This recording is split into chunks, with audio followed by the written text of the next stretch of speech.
ఏ సందర్భాల్లో ఇది muscle problem అయింది, ఇది గుండె దమనంలో ప్రాబ్లం అయింది, గదులు ప్రాబ్లం అయింది, ఈ పంపింగ్ లేదంటే పైన పొర అనేది ఎట్లా గుర్తించాలి? మనకి కామన్ గా ఎటువంటి గుండె జబ్బు వచ్చినా కొన్ని బేసిక్ సిమ్టమ్స్ అనేది మనం చూస్తూ ఉంటాం.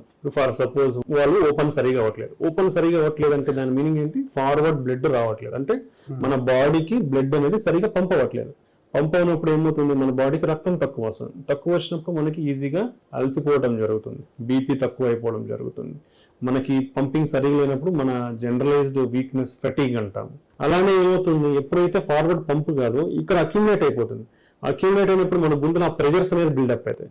ప్రెజర్స్ బిల్డప్ అయినప్పుడు లెఫ్ట్ సైడ్ ప్రెజర్స్ ఎప్పుడైతే బిల్డప్ అవుతాయో ఊపిరితిత్తుల్లో మనకి ప్రెజర్స్ అనేది పెరిగిపోతాయి. పెరిగిపోయినప్పుడు ఏమవుతుంది, ఈ ఏదైతే మన రక్తనాళాల్లో ఉండే ఫ్లూయిడ్ ఉందో అది మన ఎయిర్ ఆల్వియోలై అంటాం. సో అక్కడికి ఆల్వియోల్ అంటే ఈ ఎయిర్ ఎక్స్చేంజ్ ఎక్కడైతే అవుతుందో అక్కడ అక్యుములేట్ అవుతుంది. ఫ్లూయిడ్ అక్యుములేట్ అయినప్పుడు ఏమవుతుంది, ఎయిర్ అనేది సరిగా అందనప్పుడు మనకి సాచురేషన్స్ తగ్గిపోయి ఆయాసం వచ్చే అవకాశం ఉంటుంది.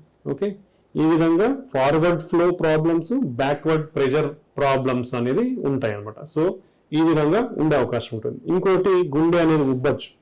సో ఈ విధంగా గుండె ఉబ్బినప్పుడు ఏమవుతుంది, మన గుండె దడ వస్తుంది, అంటే మన హార్ట్ బీట్ మనకి గట్టిగా తెలుస్తుంది. సో ఇది ఒక అంటే గుండె మజిల్ కండరం పెరిగినా లేదంటే గుండె ఉబ్బినా మన హార్ట్ బీట్ చాలా ఈజీగా తెలిసిపోతుంది మనకి. ఇంకోటి మనకి ఎప్పుడైతే ఈ ఫార్వర్డ్ ఫ్లో అని తగ్గిపోయిందో కళ్ళు తిరగచ్చు. ఎందుకంటే మన బ్రెయిన్ కి కూడా సఫిషియెంట్ బ్లడ్ అనేది ఇంపార్టెంట్.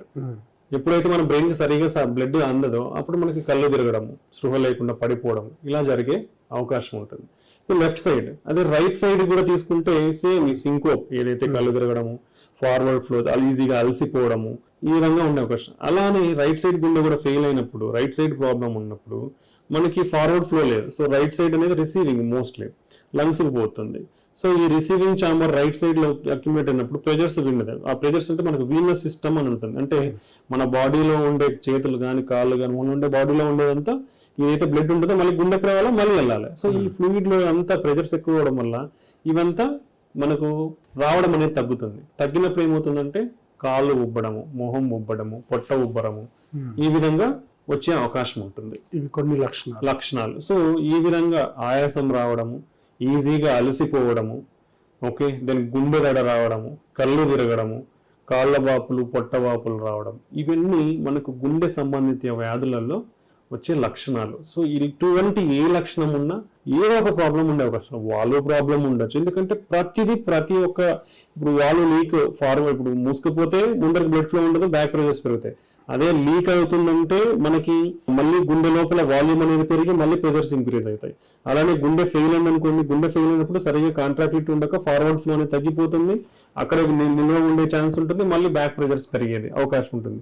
మనం గుండె పొర చుట్టూ నీరు చేరినా లేదంటే గుండె పొర అనేది గట్టిగా అయిపోయినా మనకు రిసీవింగ్ అనేది తక్కువ ఉండదు. రిసీవింగ్ లేనప్పుడు ఫార్వర్డ్ పంపింగ్ కూడా తగ్గిపోతుంది, దెన్ ప్రెజర్స్ అనేది పెరిగిపోతాయి. సో ఏ ప్రాబ్లం తీసుకున్నా ఫార్వర్డ్ ఫ్లో అనేది తగ్గిపోతుంది, బ్యాక్వర్డ్ ప్రెజర్స్ అనేది పెరిగిపోయినప్పుడు ఈ లక్షణాలన్నీ వచ్చే అవకాశం ఉంటుంది.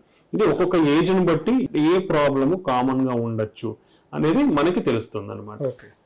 దీన్ని డయాగ్నోస్ ఎలా చేస్తారు? ఇప్పుడు చెప్పిన 4 సంబంధించిన 4 వ్యాధులు మనకు బేసికల్ గా ఉండే 1-2 టెస్టులతో చాలా గుండె జబ్బుల్ని మనం డయాగ్నోస్ చేయొచ్చు. దీన్ని బేసిక్ కార్డియాక్ ఇన్వెస్టిగేషన్స్ అని చెప్పొచ్చు. ఫస్ట్ ఈసీజీ అంటే మనకు చెస్ట్ మీద కాళ్ళు చేతులకి కొన్ని వైర్స్ అటాచ్ చేసి ఒక ఈసీజీ తీస్తాం. ఆ ఈసీజీలో తెలిసిపోతాయి హార్ట్ రేట్ అబ్నార్మల్గా ఉందా, పై గదులు ఉబ్బినాయా, కింద గదులు ఏమైనా ఎన్లార్జ్ అయినాయా, కింద గుండె యొక్క మజిల్ కండరం అనేది ఏమన్నా మందంగా అయిందా, ఓకే, లేదంటే హార్ట్ అటాక్ సైన్స్ ఉన్నాయా, ఓకే, ఇలాంటివన్నీ కూడా వాల్వ్ ప్రాబ్లమ్స్ ఉంటే వాల్వ్ ప్రాబ్లమ్స్లో వచ్చే చేంజెస్ ఏముంటాయో ఆ చేంజెస్ కనపడితే చాంబర్స్ డైరెక్ట్ ఈ వాల్వ్ ప్రాబ్లం ఉన్నప్పుడు చాంబర్స్ మీదనే పడుతుంది, గుండె గదుల మీదనే ప్రాబ్లం పడుతుంది అనమాట. సో ఆ ప్రాబ్లమ్స్ ఉన్నాయా, సో ఇవి ఏదైనా ఈసీజీలో మనకి ఒక మార్పు అనేది కనిపిస్తుంది. ఆ మార్పు ఉన్నప్పుడు మనకి సో అండ్ సో ఈ ఏజ్లో ఈ ప్రాబ్లం ఉండే అవకాశం ఉంటుంది అనేది మనకి ఐడియా ఉంటుంది కాబట్టి మనం చెప్పగలం. నెక్స్ట్ వచ్చేసి సెకండ్ బేసిక్ ఇన్వెస్టిగేషన్. మన కళ్ళతో కరెక్ట్గా మనం మొత్తం గుండె ఎలా ఫంక్షన్ అవుతుందని చూస్తాము. దాన్ని 2D ఎకో కార్డియోగ్రామ్ అంటాం, లేదా 2D echo colour Doppler report ఈ విధంగా మనం పిలుస్తాం. సో దీన్ని ఎకో కార్డియోగ్రామ్ అంటాం. అంటే మన గుండెని ఒక చిన్న అల్ట్రాసౌండ్ ప్రోబ్ తో మనము గుండెని క్లియర్ గా చూడొచ్చు. అంటే మన గదులు అంటే డిఫరెంట్ యాంగిల్స్ లో చూస్తాం. నియర్లీ ఆల్మోస్ట్ మనం 5-6 యాంగిల్స్ లో చూస్తాం గుండెని, అంటే ప్రతి భాగాన్ని కూడా. అంటే మన లెఫ్ట్ సైడ్ గుండె ఉబ్బిందా, ఒకేసారి మొత్తం ముడుచుకుంటుందా, అన్ని మన గుండెలో ఒక 3D స్ట్రక్చర్ అన్ని ఒకేసారి ముడుచుకొని తెచ్చుకుంటున్నాయా లేదా, ఓకే, లేదా ఒక భాగం మాత్రం ముందు కాంట్రాక్ట్ అయ్యి ఇంకో భాగం లేట్ కాంట్రాక్ట్ అవుతుందా, ఓకే. దెన్ మన హార్ట్ మజిల్ అనేది ఏమైనా సన్నబడిందా లేదంటే మందంగా ఉందా, సైజు పెరిగిందా గుండె సైజ్ అనేది, మన వాల్స్ అనేది కరెక్ట్ గా ఉన్నాయా, లీక్ ఏమన్నా ఉందా లేదంటే మూసుకుపోయి ఉన్నాయా, లీక్ అనేది కూడా తెలుస్తుంది. అన్ని తెలుస్తాయి. దాన్ని కలర్ డాప్లర్ ద్వారా మనం తెలుసుకుంటాం. దెన్ మన గుండె చుట్టూ ఏమైనా నీరు చేరిందా, గుండె చుట్టూ ఉన్న పొర ఏమన్నా గట్టిగా అయిపోయిందా, మన అయోటా మేజర్ బ్లడ్ సంబంధించి దాంతో ఏమైనా క్రాక్స్ ఉన్నాయా లేదంటే సైజ్ పెరిగిందా, మన పల్మరీ ఆర్టరీస్ అంటాం, ఊపిరితిత్తులకు సప్లై చేసే రక్తనాళాలలో ఏమన్నా ప్రాబ్లం ఉందా, అవి కూడా ఏమన్నా ఉబ్బినాయా రక్తనాళాలు అనేది. సో ఇలా మన హార్ట్ రిలాక్సేషన్ ఫంక్షన్ కూడా అంటాం. అంటే మన గుండె ఎంతైతే ముడుచుకుంటుందో అంత రిలాక్స్ అవ్వాలి. అంటే ముడుచుకోవడం అంటే మన గుండెలో ఉన్న బ్లడ్ని బయటికి పంపిస్తుంది. సో ఇది ఎఫెక్టివ్ పంపింగ్ అవసరం, అలాగే ఎఫెక్టివ్ రిలాక్సేషన్ అవసరం. ఎందుకు రిలాక్సేషన్ అంటే మనం బ్లడ్ రిసీవ్ చేసుకుంటేనే కదా మనం దాన్ని బయటికి పంపించగలం. సో ఈ రిలాక్సేషన్ అనేది కూడా బాగుందా లేదా అనేది కూడా మనం తెలుసుకోవచ్చు. సో ఇలా almost every small detail structure అనేది మనం 2D ఎకోకార్డియోగ్రామ్ లో తెలుసుకోవచ్చు. ఈ 2 టెస్ట్ల ద్వారానే మాక్సిమం జబ్బుల్ని మనం డిటెక్ట్ చేయొచ్చు. ఇలా కాకుండా గుండె రక్తనాళాలలో బ్లాక్స్ ఉండే అవకాశం ఉంటుంది. అది మనకి ఈ రెండిట్లో కూడా కనపడకపోవచ్చు. అప్పుడు ట్రెడ్మిల్ టెస్ట్ అనేది చేస్తాం. సో ట్రెడ్మిల్ టెస్ట్ లో ఏం చేస్తాం, మనం ఒక మనిషిని ఒక స్పీడ్ గ్రేడెడ్ స్పీడ్ లో మనం నడిపిస్తాం. Fast brisk walking, fast walking చేపిస్తాం అన్నమాట. హైట్ పెరుగుతా స్లోగా వెళ్తుంది, స్పీడ్ పెరుగుతా పోతుంది. అలా పెరుగుతా పోయినప్పుడు ఏమవుతుందంటే మన హార్ట్ రేటు, బీపీ అనేది పెరుగుతాయి. పెరిగినప్పుడు ఏమవుతుంది, మన గుండె అనేది స్ట్రెస్ కు గురి అవుతుంది. స్ట్రెస్ కు గురి అయినప్పుడు ఏమవుతుందంటే మనకి ఏదన్నా గుండె రక్తనాళాలలో బ్లాక్ ఉంటే, సిగ్నిఫికెంట్ బ్లాక్ ఉంటే సప్లై డిమాండ్ మిస్ మ్యాచ్, అంటే ఈ గుండెకి ఎంతైతే రక్తం కావాలో అంత అందట్లేదు బ్లాక్ వల్ల అనేది మనకి ఈసీజీలో మేనిఫెస్ట్ అవుతుంది. అంటే చేంజెస్ ఆ ఈసీజీ ప్యాటర్న్స్ లో మార్పులు కనపడతాయి, లేదా బీపీలో మార్పులు కనపడవచ్చు. సో ఈ విధంగా లేదంటే తనకి అది చేసినప్పుడు ఛాతి నొప్పి రావడము, ఆయాసం రావడము, చెమటలు పట్టడము, తను చేయలేకపోవడము, ఇలా ఏదైనా జరగచ్చు. సో ఇవన్నీ science, some block is there in the, అంటే మన గుండె రక్తనాళాలలో ఒక బ్లాక్ ఉండే అవకాశం ఉండొచ్చు అనేది సూచిస్తుంది. నిర్ధారణ కాదు, ఒక ఐడియా ఇస్తుంది మనకి ఉండొచ్చా లేదా అనేది. ఒకవేళ ఈ పాజిటివ్ సైన్స్ ఉంటే అప్పుడు మనం దానిని గుండె రక్తనాళాలలో బ్లాక్స్ ఉన్నాయా లేదా అని నిర్ధారణ చెయ్యాలంటే మనకి best test coronary angiogram. So ఈ ట్రెడ్మిల్ టెస్ట్ చేసిన తర్వాత మనం కొరనరీ యాంజియోగ్రామ్ చేసి అసలు బ్లాక్స్ ఉన్నాయా, ఉంటే ఎన్ని బ్లాక్స్ ఉన్నాయి, ఎన్ని వెజల్స్ లో ఉన్నాయి, ఎంత సిగ్నిఫికెంట్ ఉన్నాయి, దాంట్లో క్లారిటీగా మనం నిర్ధారణ చేసి మనం చెప్పగలం అనమాట.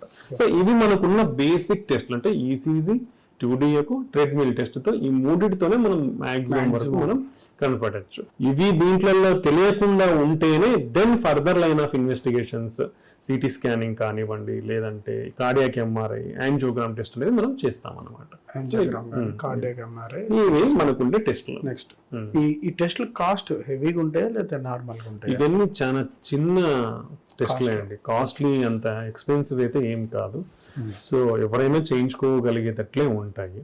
సో మనకి ఇవన్నీ ఏంటంటే అడిషనల్ ఇన్ఫర్మేషన్, ఒకవేళ ఇబ్బందులు ఉన్న వాళ్ళకి అడిషనల్ ఇన్ఫర్మేషన్ ఇస్తుంది, అంటే కరెక్ట్ గా ఉందా లేదా అనేది. సో ఈవెన్ ఇది నార్మల్ గా ఉన్నా కూడా ఫర్దర్ టెస్టింగ్ కొన్నిటికి చేయాల్సి వస్తుంది. లైక్ ఇప్పుడు హార్ట్ ఫంక్షన్ నార్మల్ గా ఉంది, ఈసీజీలో పెద్ద మార్పులు ఏం లేవు, వయసు పెద్దగా ఉంది, లైక్ 50-60 సంవత్సరాల పైన ఉంది, బీపీ షుగర్ ఉన్నాయి, ఆయాసం వస్తూ ఉంది, ట్రెడ్మిల్ టెస్ట్ చేసాం, ట్రెడ్మిల్ టెస్ట్ లో ఏమీ తెలియలేదు. So next line of angiogram, next line of test coronary angiogram చేస్తాం, అది కూడా నార్మల్ ఉండొచ్చు. సో వీళ్ళలో ఒక ఎంటిటీ ఉంటుంది, heart failure with preserved ejection fraction అంటాం. అంటే వీళ్ళ పంపింగ్ అనేది బాగున్నా హార్ట్ ఫెయిల్యూర్, అంటే హార్ట్ ఫెయిల్యూర్ లో కొన్ని రకాలు ఉంటాయి. అంటే రిలాక్సేషన్ ఫెయిల్యూర్ ఒకటి, పంపింగ్ ఫెయిల్యూర్, అంటే ముడుచుకోవడంలో ఫెయిల్ అవ్వచ్చు, సరిగ్గా ముడుచుకోవచ్చు, రిలాక్సేషన్ లో ఫెయిల్ అవ్వచ్చు. ఈ రిలాక్సేషన్ లో ఫెయిల్ అనేది మనకి కొన్ని ఎక్కువలో కూడా కొన్ని పారామీటర్స్ ద్వారా తెలుస్తుంది.